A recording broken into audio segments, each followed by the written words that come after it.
Hello everyone, let us start this training.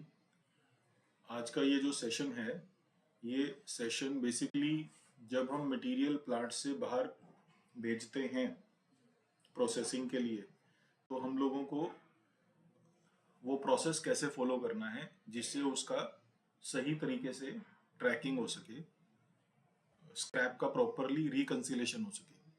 ठीक है, उसके लिए हम लोगों ने बेसिकली तीन टाइप के हम लोग प्रोसेस फॉलो करते हैं इस पूरे ट्रांजेक्शन को मैनेज करने के लिए।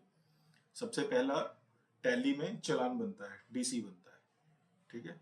दूसरा, आउटसोर्सिंग की एक शीट है जिसके अंदर हम लोग जो भी मटेरियल अपना बाहर जा रहा है, आउटसोर्स हो रहा है जो वर्किंग के लिए, वो डेटा हम वहां पे भी एंटर करते हैं, टैली से डीसी बनाते हैं और फिर उधर में भी वो डेटा हम लोग एंटर करते हैं, रिसीविंग का और डिलीवरी का, डीसी का इंफॉर्मेशन ऐड करते हैं।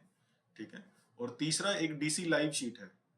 ठीक है। ये तीनों शीट आपस में इंटरकनेक्टेड हैं और तीनों शीट्स आपस में जो है वो अपडेटेड चाहिए। ये तीनों शीट अपडेटेड रहेंगी तब हमारा जो डीसी का काम है वो सही होगा, कोई उसमें एंड मोमेंट में सरप्राइज नहीं मिलेगा और कंपनी को नुकसान नहीं होगा। ठीक है। ये प्रोसेस कैसे काम करता है मैं एक एक करके बताऊंगा। बीच में अगर तुम्हें कुछ डाउट आए तो पूछ सकते हो, वन वे सेशन नहीं रहेगा। ठीक है। तो तुम्हें कोई भी डाउट आए ना तो तुम मेरे से पूछना, मैं उसका रिस्पॉन्ड करूंगा। ठीक है। लेकिन पूरा समझ में आना चाहिए 100%। अभी इसको देखो, सबसे पहले ये प्रोसेस आता है। आपने कोई डीसी में जब आप बनाते हो, टैली में डीसी बनाते हो, तो उसमें क्या क्या इन्फॉर्मेशन डालते हो? डीसी बनाते समय सबसे पहले प्लांट का नाम आएगा, उसके हम्म, बाद मटेरियल कौन कौन सा जा रहा है और कहाँ जाता है। ये हाँ हाँ, बहुत इंपॉर्टेंट होता है कहाँ कि मटेरियल जा रहा है। ठीक है। कितना जा रहा है, उसकी हम्म क्वांटिटी परफेक्ट होनी चाहिए। ये होनी ओके। चाहिए। और अगर वो टनेज में जा रहा है तो उसका टनेज कितना और शीट क्वांटिटी कितना, ये भी हमारा ये भी उसमें डालना जरूरी है। ठीक जरूरी है। रहता है। अब जब तुम डीसी रेज करते हो तो कभी कभी रॉ मटेरियल का डीसी होता है जब शीट जाती है। ठीक है। तो उसमें तुम्हारे पास शीट का साइज कितना है, एग्जैक्ट साइज कितना जा रहा है शीट का। कभी कभी क्या होता है, एक स्टैंडर्ड शीट है जैसे मान लो 2 मीटर बाई 6 मीटर, बट जब हमें वो मटेरियल आता है तो उसका साइज कभी कभी 6 मीटर 10 mm भी हो सकता है, 6 मीटर 20 mm भी हो सकता है। तो एग्जैक्ट मेजरिंग टेप से साइज उसका मेजर करना है, लेंथ और विड्थ में, और देखना है कि वो साइज कितना जा रहा है। ठीक है, ये चीज का ध्यान रखना है। ठीक है।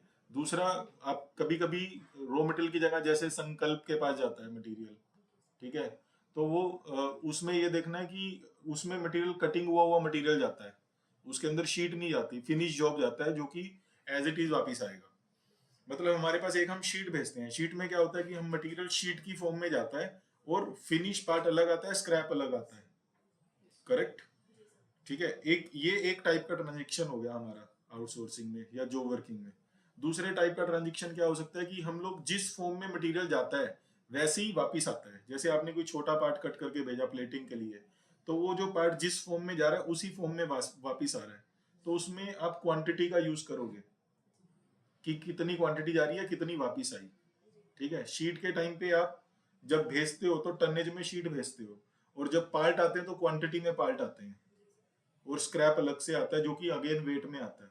तो यूनिट डिफरेंस हो गया ना यहाँ पे, है ना। तो इसको मैनेज करने का थोड़ा कॉम्प्लेक्सिटी है। ये सब मैनेज करने के लिए हम लोगों ने ये पूरा तीनों प्रोसेस बना रखे हैं ताकि कहीं पे भी कंपनी को कोई नुकसान ना हो और प्रॉपर तरीके से रिकंसिलेशन हो हमारा।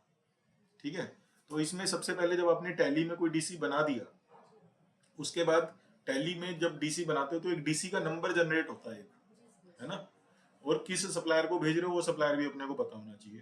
तो जब सबसे पहले आप डीसी बनाते हो तो सबसे पहले आपको क्या काम करना है, ये जो डीसी लाइव शीट है, हम्म, इस डीसी लाइव शीट में अगर आप देखोगे, ये ये कौन इसमें गड़बड़ करता है बार बार पंचिंग में, 846 क्यों आ रखा है यहाँ पे।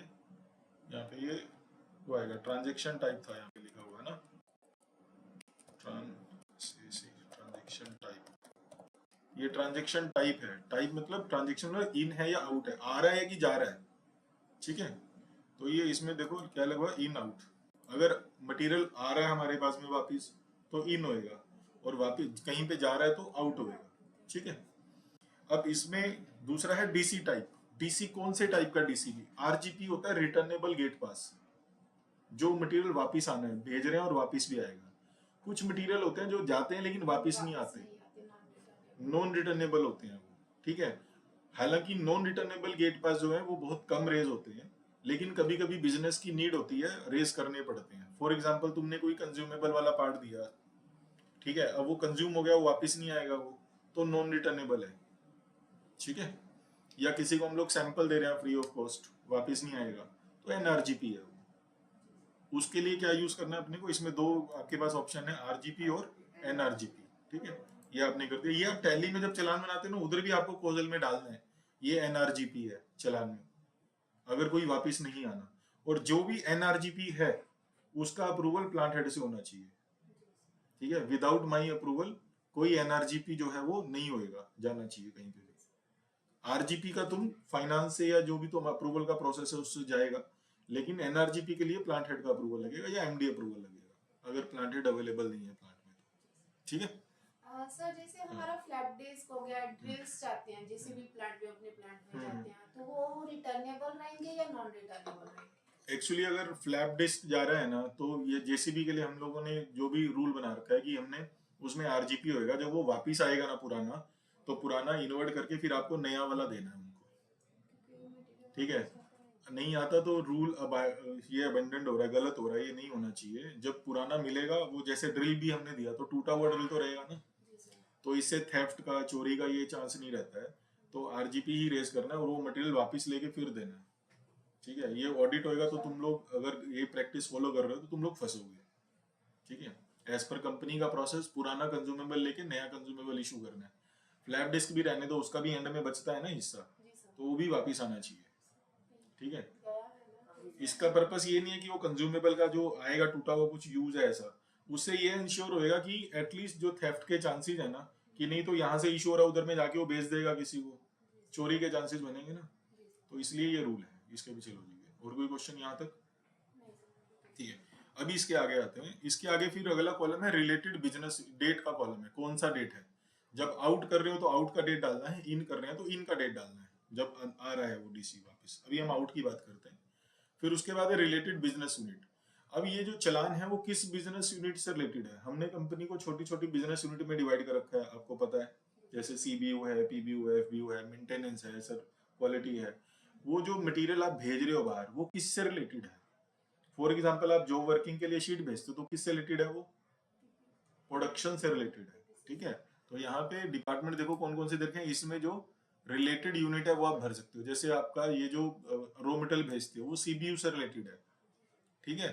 आप कोई फैब्रिकेशन के लिए, वेल्डिंग के लिए पार्ट बाहर भेज रहे हो तो एफबीयू हो जाएगा, ठीक है। जैसे अभी आपने रिसेंटली एक एक्सीलेंट लेजर में मटेरियल भेजा, या जो हमने जितने भी वो ग्रेटिंग के सैंपल्स भेजे हैं वेल्डिंग के लिए, तो वो कौन सा बिजनेस यूनिट होएगा, एफबीयू होएगा, उसमें एफबीयू सिलेक्ट करना है, ठीक है। या कोई मशीनिंग का, जैसे कुछ हम मशीनिंग के लिए भेजते हैं बाहर, तो वो किस में आएगा, एमबीयू में आएगा, मशीनिंग का, ठीक है। क्वालिटी का कोई सैंपल गया टेस्टिंग के लिए, सीएमएम के लिए, वो किस में आएगा, क्वालिटी में आएगा। अगर एनपीडी का मटेरियल जा रहा है इंस्पेक्शन के लिए, एनपीडी को भी, एनपीडी का कोई कंसर्न है तो एनपीडी भी डाल सकते हैं उसमें। क्वालिटी का बंदा अगर आपको वो बोल रहा है कि भेजना है, जो फॉलोअप कर रहा है ना डिपार्टमेंट, वो डिपार्टमेंट बेसिकली बिजनेस यूनिट है। समझ में आया? समझ, कोई डाउट है इसमें? हाँ। अभी इसमें रिस्पॉन्सिबल पर्सन, तो अगेन जो फॉलोअप कर रहा है बंदा, तो वो रिस्पॉन्सिबल। मेंटेनेंस है तो जो मेंटेनेंस में भी जो फॉलोअप कर रहा है, मान लो मेंटेनेंस में 5-6 लोग हैं, ठीक है। अब इलेक्ट्रिकल भी मेंटेनेंस है, मैकेनिकल भी मेंटेनेंस है, 5-6 लोग हैं मेंटेनेंस में, तो उनमें से जो फॉलोअप कर रहा है, ये इसके लिए कि ताकि जब वो मटेरियल वापस नहीं आए तो किससे पूछेंगे, तो उसका नाम लिखना है यहाँ पे, ठीक है। तो रिस्पॉन्सिबल पर्सन आएगा। कॉन्टेक्ट नंबर उसका डाला जा सकता है, ऑप्शन दिया है यहाँ पे डालने का, रिस्पॉन्सिबल पर्सन का कॉन्टेक्ट नंबर। बट नहीं फॉलो रहे, ठीक है, अपने टीम में लोग हैं तो वो दिखता ही है कौन है, तो नहीं भी करो कोई दिक्कत नहीं है, एक ऑप्शन दिया हुआ बिकॉज वो जरूरी था प्रोसेस के हिसाब से। अब यहाँ पे आ गया पार्ट नंबर, ये ध्यान रखना है आपको ना, क्योंकि ये बहुत इंपॉर्टेंट है। इसमें पॉइंट समझ लो क्या है। जो पार्ट नंबर आपने अपने उसमें डाला है डीसी क्रिएट करते टाइम टैली में, सेम वही पार्ट नंबर इधर में आएगा, ठीक है। क्योंकि ये जो यहाँ पे ना एक ऑप्शन है, ये पार्ट नंबर का यूज क्या है, जो इसमें एक यूनिक आइडेंटिटी बनती है ना पार्ट की, वो पार्ट नंबर और डीसी नंबर, इन दोनों का यूज करके एक यूनिक आइडेंटिटी बनती है, जिससे ये पूरी की पूरा कैलकुलेट हो रहा है, इन आउट का माइनस हो रहा है, ठीक है। तो ये पार्ट नंबर आपको जो आपने इन आउट के टाइम पे डाला है ना, इन के टाइम पे भी एज इट इज कॉपी करके उसको इन करना है, तब आपका उधर वो 0 0 होएगा। ये फॉर्मूला लगा हुआ है इसके अंदर, तो ये इसके ऊपर बहुत ध्यान देना है। यहाँ पे आपने डीसी नंबर जो टैली में डीसी क्रिएट किया वो डीसी नंबर आ जाएगा, ठीक है। यहाँ पे डीसी ऑब्लिक इनवॉइस नंबर, ये क्यों डिलीट कर देते हो यहाँ से यार, किसने किया डिलीट? ये देखो ना, ये शो एडिट हिस्ट्री में जाओगे ना, यहाँ पे कुछ लिखा हुआ रहेगा VMIPL DC नंबर डिलीटेड, फिर उसके बाद VMIPL DAC number edit, VMIPL DC number with VMIPL DC number. ये बार बार चेंज क्यों कर रहे हो इसको? हाँ, यहाँ पे ये DC नंबर आएगा यहाँ पे ना, VMIPL DC नंबर। मेरे को लग रहा है इस रो का एक्सेस लेना पड़ेगा तुम लोगों से ना, ठीक है। यहाँ पे डीसी नंबर डाल दिया यहाँ पे अपना जो हमने भेजा है। उसके बाद में customer oblique supplier DC oblique invoice number, ठीक है। अभी हम मान लो कस्टमर से कुछ आ रहा है अपने को डीसी, ठीक है, तो उसका डीसी नंबर भी हो सकता है, सप्लायर का भी डीसी नंबर हो सकता है, ठीक है। तो जो अपने को मटेरियल आ रहा है वापिस, तो वो जो डीसी नंबर रेस कर रहा है, जैसे मान लो तुमने उसको एक डीसी भेजा, जब हमारा सप्लायर जो है डीसी क्लोज करता है, तो वो क्या करता है, वो भी अपना एक डीसी नंबर बना के देता है, ठीक है। तो उसका डीसी नंबर जब हम आउट करेंगे तो हमारा डीसी नंबर आ गया। जब इन करेंगे ना, तो उसके सामने उसका इनके सामने उसका डीसी नंबर आएगा कि हमने किसके अगेंस्ट भेजा था और वो कौन से डीसी के अगेंस्ट क्लोज किया सप्लायर ने, ठीक है। तो उधर में उसका डीसी नंबर आएगा। समझ में आ गया? समझ में आ रहा है रोहित, विशाल? ठीक। उसके बाद में कैटेगरी, जो हम डीसी रेस कर रहे हैं वो किस कैटेगरी का है, यहाँ पे अलग अलग कैटेगरीज दी हुई है, इनमें से कोई रिलेटेड कैटेगरी सिलेक्ट करनी है। जैसे क्वालिटी का कोई मटेरियल जा रहा है, material testing and inspection, calibration, जो वर्क है, ठीक है, रॉ मटेरियल है, टूल एंड मशीनरी है, सिलेंडर्स है, repair and maintenance, logistic, IT, ये सब अलग अलग कैटेगरी दी हुई है। इनमें से जो आपको अपने दिमाग के हिसाब से रिलेटेड कैटेगरी लगती है वो डालना है। मैं फॉर एग्जांपल आपसे पूछता हूँ, मेरे को इसमें बताना है जस्ट टेस्ट के लिए, जो हम रॉ मटेरियल भेजते हैं बाहर, शीट्स भेजते हैं, वो किस कैटेगरी में आएगा? सर वो जॉब वर्क में लेते हैं, जो वर्क में लेते हैं, ठीक है। अब हाँ, जो वर्किंग के लिए जा रहा है वो इसके लिए, कट होकर पड़ जाते हैं। ओके। अभी ट्राईटेक को मटेरियल जा रहा है मान लो, वो कौन सी कैटेगरी में आएगा? वो भी जो वर्क में आएगा, ठीक है। और मेरे हिसाब से जो तुम शीट भेजते हो ना, वो रॉ मटेरियल कैटेगरी में आनी चाहिए। और जो इसमें डिस्क्रिप्शन ये है, मैं इसका डिटेल ना हर किसी के अंगे से एक डिटेल डिस्क्रिप्शन भी लिख दूंगा। जो जिस फॉर्म में मटेरियल जा रहा है और उसी फॉर्म में वापस आ रहा है, वो जॉब वर्क की कैटेगरी में आएगा, ठीक है। जो रॉ मटेरियल की फॉर्म में जा रहा है और फिनिश जॉब में आ रहा है, वो रॉ मटेरियल कैटेगरी में आना चाहिए। जैसे हम मटेरियल भेजते हैं भरत पैकेज में, हाँ। कि मटेरियल वहाँ से कट होकर आता है, तो शीट्स हमारी यहाँ जाती हैं। हाँ। उसके बाद तो वो रॉ मटेरियल कैटेगरी में आना चाहिए। रॉ मटेरियल जा रहा है ना, वो रॉ मटेरियल कैटेगरी में जाना चाहिए। इससे अपने को एनालिसिस के लिए समझ में आएगा कि कितनी वैल्यू का रॉ मटेरियल अपना जो है वो बाहर है। जो वर्क का मतलब कि जो जिस जैसे संकल्प को भेजते हो ना प्लेटिंग के लिए, तो वो उस जिस फॉर्म में जा रहा है उसी फॉर्म में वापस आ रहा है, तो वो जो वर्क के लिए जा रहा है, ठीक है। इसका हाँ। अभी यहाँ पे supplier oblique customer name, supplier जिनको जो हमें सप्लाई करते हैं, कस्टमर जिन्हें हम सप्लाई करते हैं, ठीक है। जैसे जेसीबी हमारा कस्टमर है, सीएनएच हमारा कस्टमर है, ठीक है। और जो बाकी ये हमारे जो हमारे सप्लायर हैं, ठीक है, तो वो हमारे ये आ गया उसमें। अभी इसमें एक ऑप्शन है सप्लायर कस्टमर कोड, अभी हमने वेंडर कोड नहीं दिए हैं इसलिए ये नहीं है इसमें, तो वेंडर कोड का भी इसमें ऑप्शन रहता है। अभी इसमें आता है क्वांटिटी, इसका ध्यान रखना है। देखो ये बहुत इंपॉर्टेंट टर्म है। जब आप रॉ मटेरियल मान लो, कई इसमें यूनिट भी दी हुई है, देखो यूनिट कौन कौन से, nos, litre, metre, KG, MT, packet. हाँ। अभी कुछ मटेरियल ऐसे होते हैं जैसे जब आप शीट भेजते हो तो आप किस में भेजते हो? एमटी में भेजते हो, टनेज में भेजते हो शीट, ठीक है। तो यहाँ पे उसकी क्वांटिटी कितनी आएगी, जितने टन भेज रहे हो, और यहाँ पे यूनिट में क्या सिलेक्ट होएगा? एमटी, ठीक है। करेक्ट हो गया, समझिए। अभी कोई मटेरियल जैसे तुमने ग्राइंडिंग व्हील दिया, तो वो नंबर्स में देते हो, तो जितनी क्वांटिटी उतनी यूनिट, वो यूनिट सिलेक्ट करनी है, ये इंपॉर्टेंट चीज है। ठीक है, अभी इसके बाद finish weight per unit in KG, जो आप भेज रहे हो मटेरियल उसका वेट कितना है। ठीक है, अब नॉर्मली जब तुम शीट भेज रहे हो तो उसका शीट अगर कोई तुमने क्वांटिटी नंबर्स में भेजी तो उसका एक टेंटेटिव वेट इसमें डाला जा सकता है।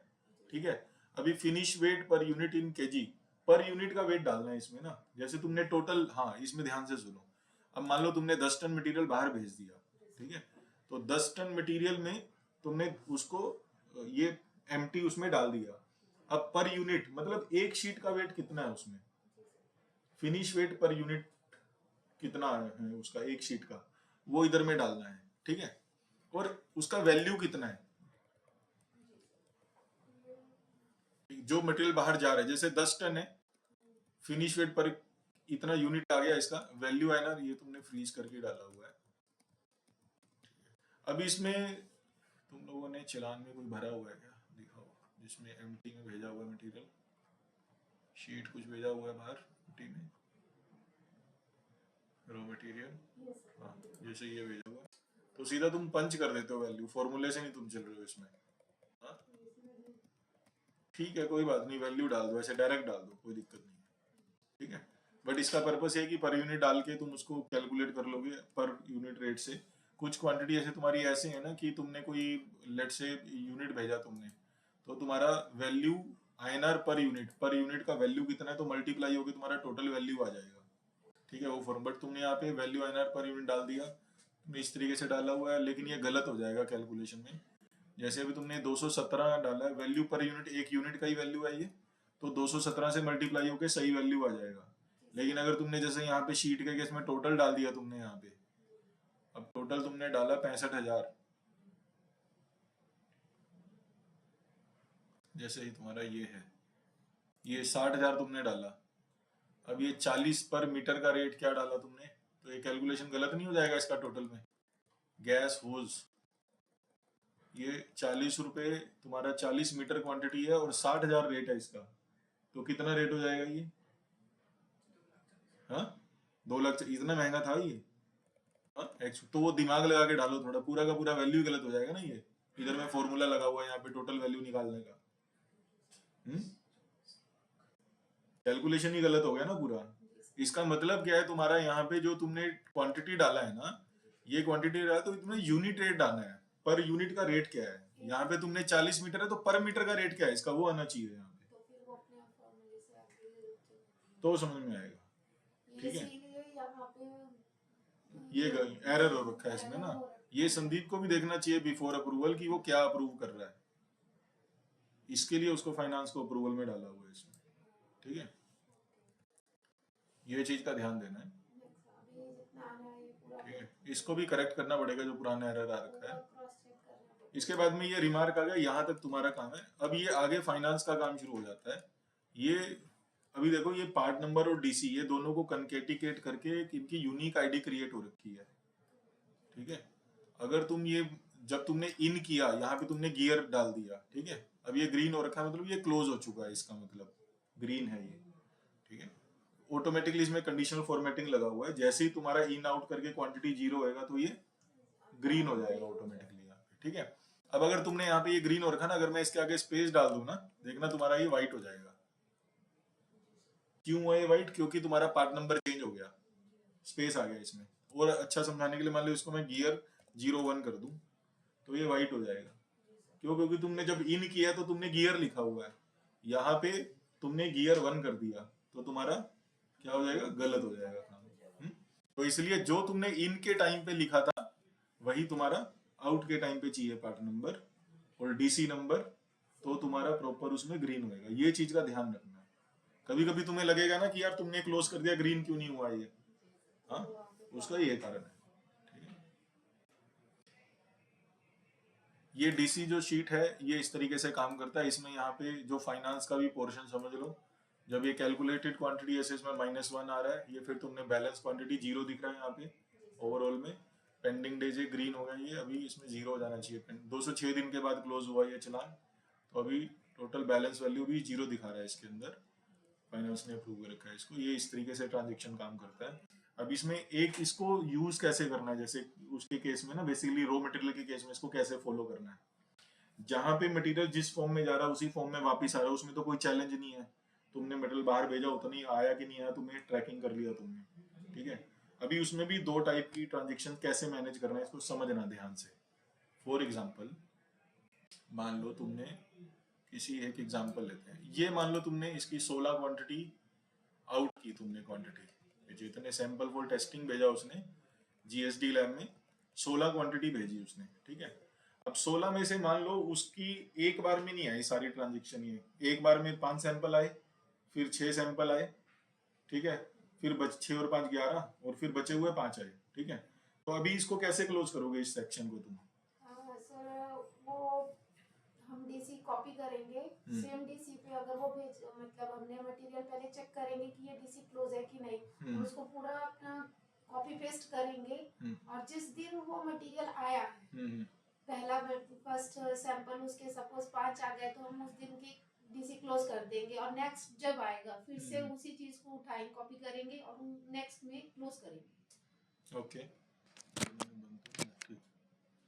नेक्स्ट में क्लोज करेंगे, और थर्ड टाइम जब वो लास्ट क्वांटिटी आएगी जब तक तो वो मैं सिंपल एक बता देता हूँ, तुमने बिल्कुल सही बोला। इसको क्या करना है, जैसे अभी आउट हुआ ना ये, फॉर एग्जांपल मैं इसको डमी ट्रांजैक्शन कर रहा हूँ, बाद में डिलीट कर दूंगा।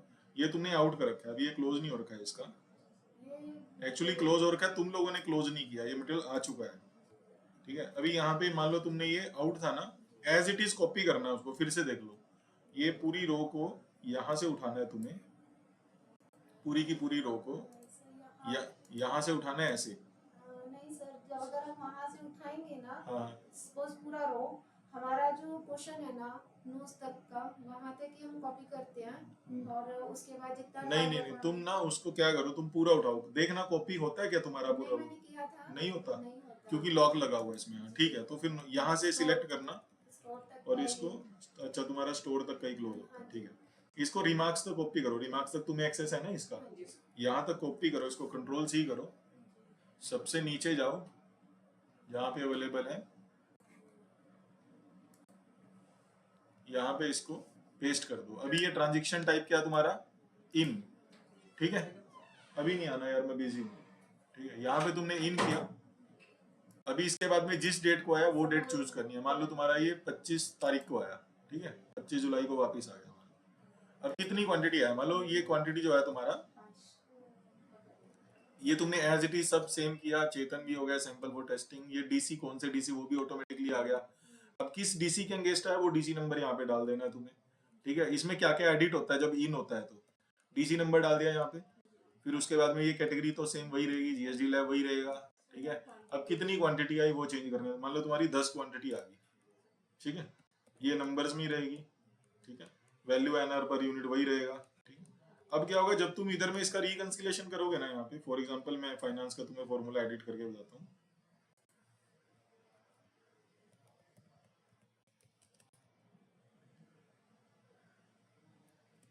जब इसका रिकंसिलेशन होएगा तो देखो क्या हुआ,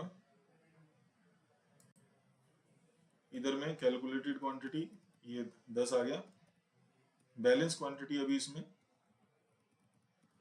क्या गड़बड़ हुआ, क्वांटिटी 10 आया, इन हो गया ना ये, और आउट था ना वो 10, 26 कैसे आ रहा है, ये कम होना चाहिए ना। जी सर, ये मैंने सर से भी क्वेश्चन पुट अप किया था फिजिक्स से कि ऐसे क्यों हो रहा है, बिल्कुल कुछ तो गड़बड़ रहेगा। ये -16, ये मुझे लग रहा है सेम डीसी कहीं और पे भी कॉपी हो रखा है ये।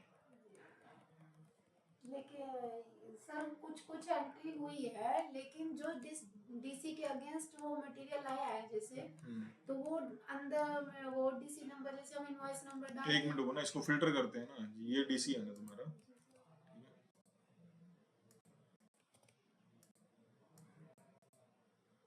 ये देखो ना, ये डीसी कितनी बार यहाँ पे पंच हो रखा है, एक तो इन हुए हैं ना, इसके लिए गड़बड़ हो रखी है। एक तो ये डिलीट होना चाहिए, गैप नहीं चाहिए, ये ब्लैंक रोज क्यों है,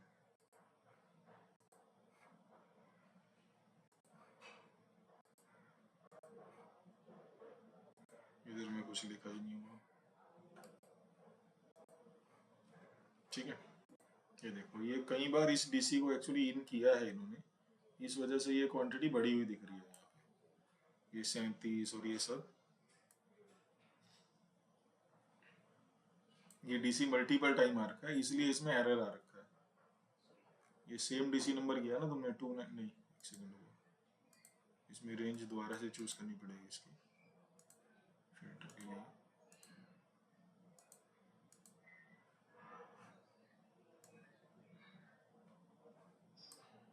ठीक है, ये वाला डीसी है,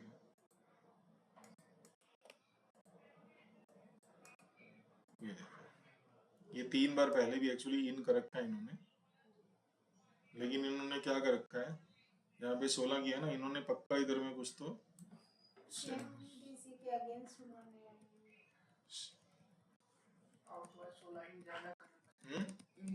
हाँ इन ज्यादा हुआ है एक्चुअली में, इतना इन नहीं होना चाहिए। अभी वाला तो मैं डिलीट करता हूँ जो मैंने किया, ठीक है।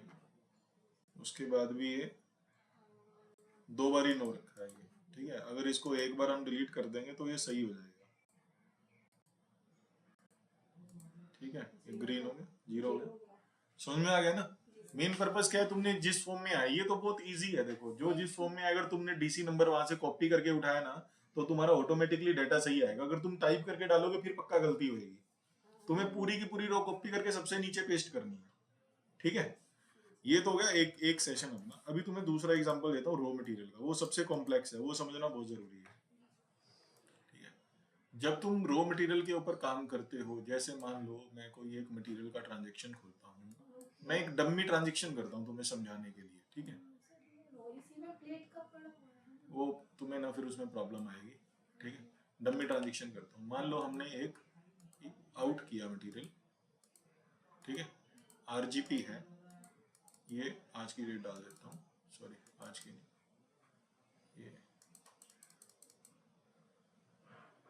फरवरी, आज की डेट डाल देता हूँ, ठीक है। ये बिजनेस यूनिट आ गया, सीबीयू आ गया, इसमें सीबीयू का मटेरियल है ना, ठीक है। रिस्पॉन्सिबल पर्सन, ये milling transport, I don't know क्यों डाला हुआ तुमने, कौन किसका मटेरियल है, वही पीपीजी, अच्छा पैलेट का है, okay then it is fine, ठीक है। रिस्पॉन्सिबल पर्सन लेट से हो गया तुम्हारा विवेक यादव का, ठीक है। डिलीट कर देंगे अपन बाद में इसको।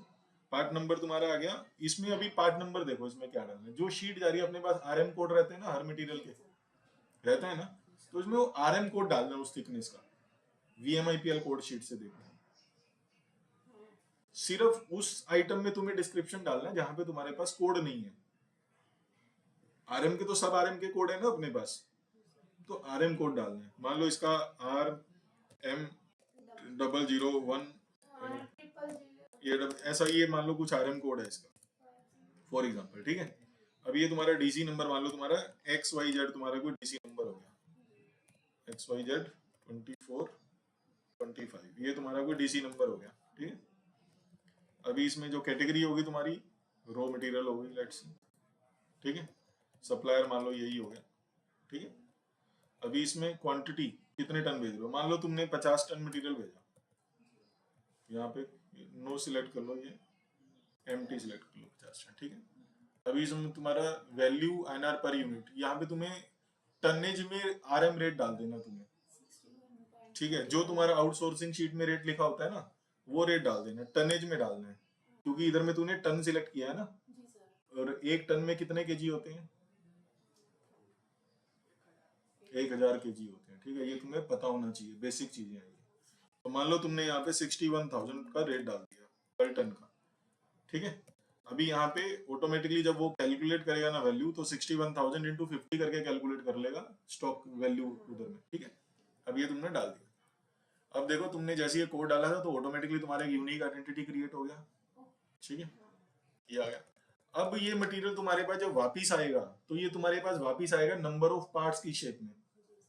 मान लो इसमें से, इस 50 टन मटेरियल में से उसको 20 टाइप के पार्ट बना के देने हैं, ठीक है।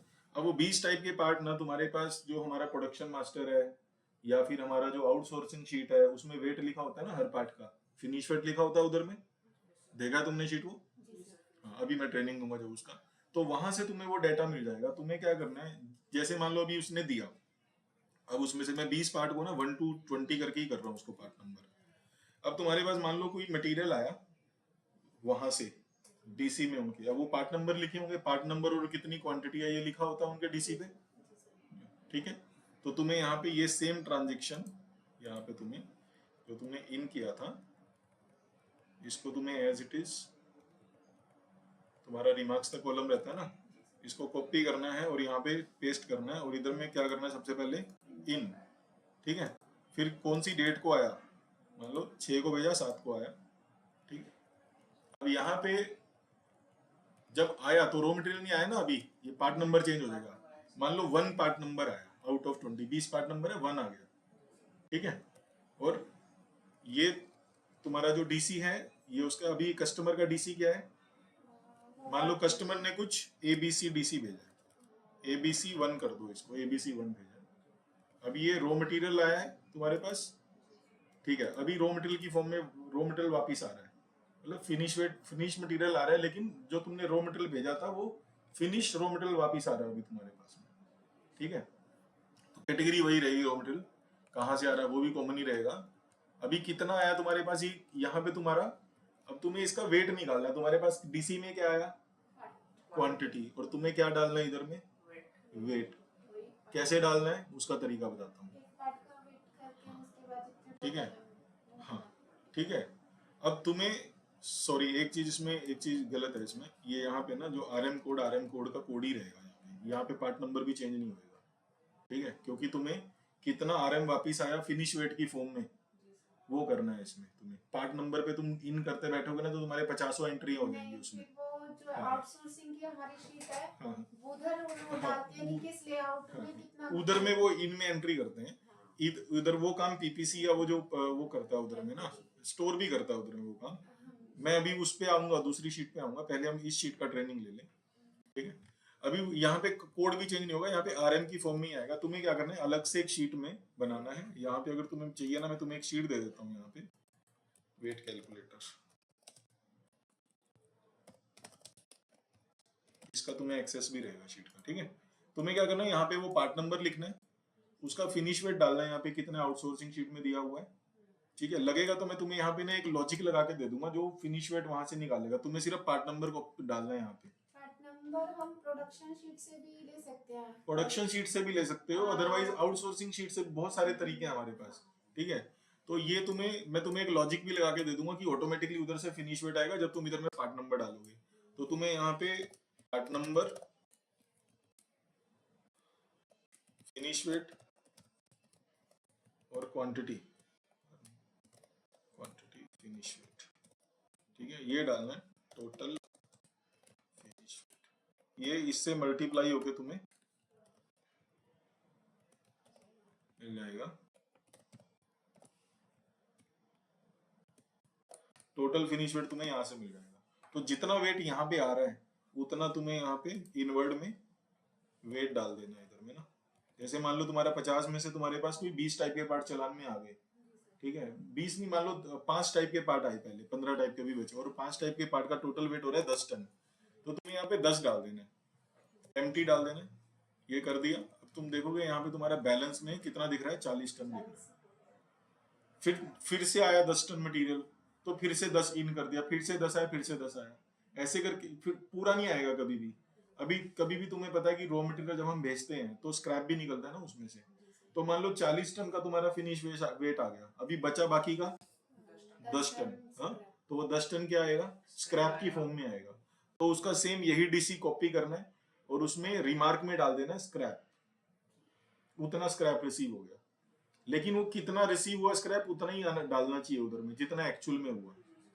अब स्क्रैप भी मान लो तुमने 3 बार में लिया, 3-4 बार में लिया, तो जितना जितना स्क्रैप आता जा रहा है उतना तुम्हें उसमें डालना है, उतना काउंटिंग करना है। वो 50 टन का मटेरियल जब तक जीरो नहीं होता ना, अगर जीरो नहीं हुआ, मान लो उसमें 100-200 केजी का फर्क आ रहा है, अपने को पता है 50 टन के ऊपर 100-200 केजी बहुत ज्यादा नहीं है, तो वो मेरे से अप्रूवल लेके तुम उसको क्लोज कर सकते हो इन दिखा करके ना, ठीक है।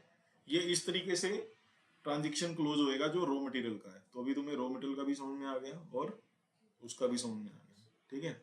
ये हमारा एक पार्ट क्लोज हो गया इस ट्रेनिंग का। लंबा ट्रेनिंग बहुत हो गया, तो इस सेशन को इतना ही रखते हैं। सेकंड सेशन में मैं दूसरा तुम्हें आउटसोर्सिंग का भी एक्सप्लेन करता हूँ कैसे करना है। इसमें कोई क्वेश्चन है तुम्हारा, कुछ समझना है इसमें? ये इतना अच्छे से समझ ठीक आया है, अभी। मैं ये जो डमी सेशन जो हमने डिलीट किया तो मैं इसको डिलीट कर देता हूँ, ताकि हमारी ये लाइव शीट है इसमें कोई प्रॉब्लम ना हो। मैंने इसको डिलीट कर दिया है, इसमें कुछ भी चेंज नहीं किया, पहले जैसी है शीट। विशाल कोई क्वेश्चन है इसमें? सर इस मेरा शीट में था, कोई क्वेश्चन है, कुछ समझना है इसमें? लेकिन सर अभी मेरा था, जैसे हमने पहले जो मटेरियल जैसे जॉब वर्क पे शीट्स भेजी हुई हैं, तो अभी उसको फिर कैसे करेंगे? उसको हम वन टाइम करके ना पूरा कैटेगरी फिल्टर लगा के एक बार में कर देंगे, ठीक कर देंगे। आगे से इसको ऐसे ही करना, ठीक है? ठीक है। और कोई कंफ्यूजन? हाँ, विशाल कोई क्वेश्चन? बेझिझक पूछ लो, मेरे को कोई कंफ्यूजन नहीं चाहिए। बाद में तुम बोलोगे कि मेरे को कोई प्रॉब्लम है, ये सेशन यूट्यूब के ऊपर अपलोड हो जाएगा, तो तुम फिर से देख के अगर कोई डाउट है, बट अभी क्लियर कर लो। मुझे ऐसा कुछ नहीं लग रहा मेरा है। जो डाउट मेन हो हाँ। रहा था, अभी ये क्लियर समझ में आ गया। सर जैसे कि अभी आज ही जेसीबी को टेपर ड्रिल गया है, तो अभी हमें वो टेपर ड्रिल रिटर्न नहीं मिला है, तो हाँ। पहले रिटर्न लेना है ना, पहले रिटर्न लेना है, फिर देना फिर है। देना है। फिर लेकिन देना। सर ये चीजें हर बार बोली जाती हैं। तुम मत दो ना उसको ज्यादा से ज्यादा, कि मेरे पास आएगा ना वो। अल्टीमेटली क्या है, देखो वो मेरे पास आएगा, सर वो इनको ड्रिल नहीं दे रहे हैं, तो मैं उसको झापने वाला हूँ? तुम्हें अपना काम सिंसियरली करना है, जो लेकिन सर- प्रोसेस है ना, प्रोसेस फॉलो करना है। होता हुआ भी है, और उस दिन क्या हुआ, आपने फ्लैप डिस्क के लिए मना किया गया। अजय को, संदीप सर अजय थे, मैं काम कर रही थी, मटेरियल सैटरडे को दे रही थी, उन्होंने इशारा किया फ्लैप डिस्क, और अच्छा हुआ कि मुखिया जी ने देखा। उसके बाद मुखिया जी ने बताया कि मैडम फ्लैप डिस्क, जब पूछा गया नेक्स्ट डे, तो उन्होंने मुखिया जी को टाइप किया, ये आपने क्यों बताया? क्या बता, मतलब वो बिना बताए लेके गए थे? ठीक है, ये सब क्वेश्चन थोड़े अलग है, इससे रिलेटेड नहीं है। Let us close this session, ठीक है?